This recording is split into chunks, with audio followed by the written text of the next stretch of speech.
गुमनाम के भैया ने आपको 10 रुपए दिए हैं, थोड़ा ऐसे खड़ी हो जाइए और थोड़ा झुक जाइए। देखा कि नहीं देखा? क्या बात है यार, ये 10 रुपए दे रहे हैं, लेकिन आपका क्या ख्याल है उनके लिए? हेलो, उधर का दिखा दिया लेकिन इधर का भी दिखा।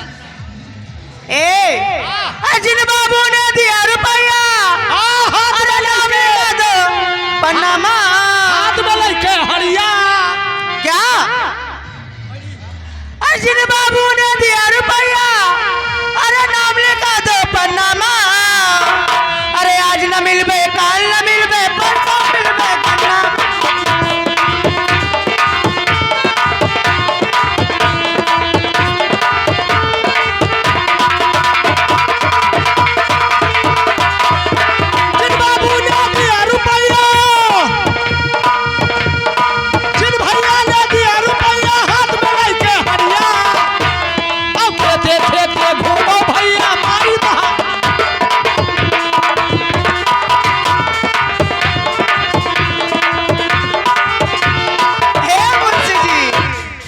समय बहुत हो गया है, काफी नहीं, ये भूख भूख चल रहा कि तो वही चले कि तो हाँ, कैसे कैसे भोजपुरी में भोजपुरी में अरे जहिया से चाल गयो कॉपी के हमके, अरे जिंदगी भर सुनसान हो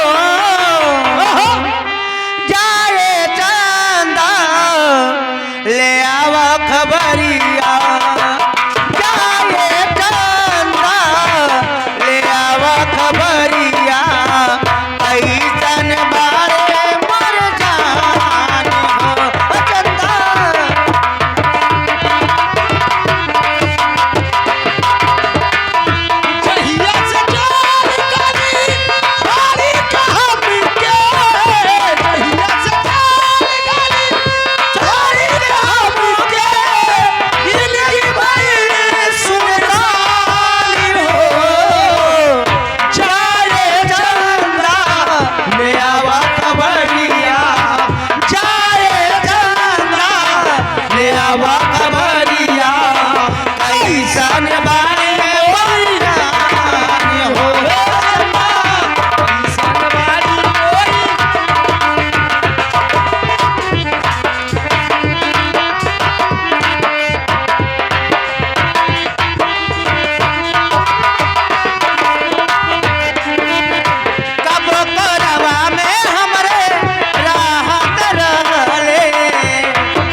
बढ़िया गीत पे ये 21 रुपया देते हैं, लेकिन कौनो बढ़िया भोजपुरी सुनाई दे।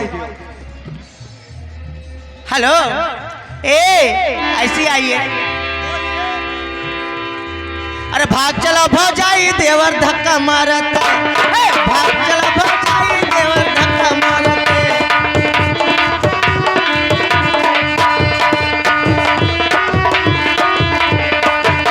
पेड़ा पे की सुगना सोहारी मांगते, आलू भात की तरकारी मांगते, भाग चला भौजाई देवर।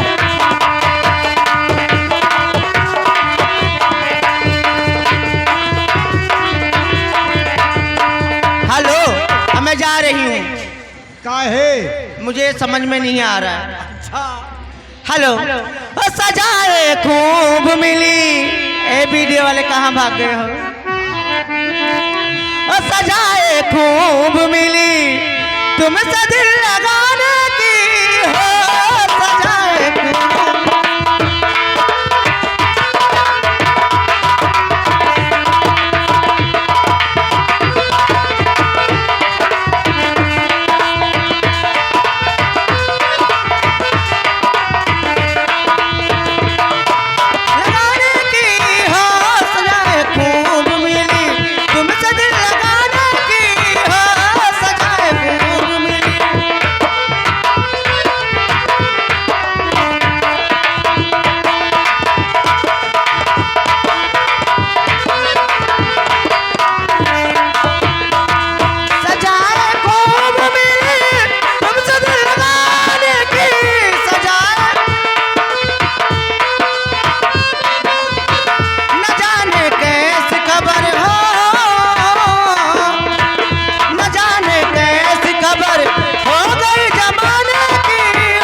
हेलो, आइएगा दोस्तों, कार्यक्रम चल रहा है और चलता ही रहेगा। हाँ अल्लाह जब तक नहीं कोई आओ थी तब तक हमारे सबके हुए और का करी।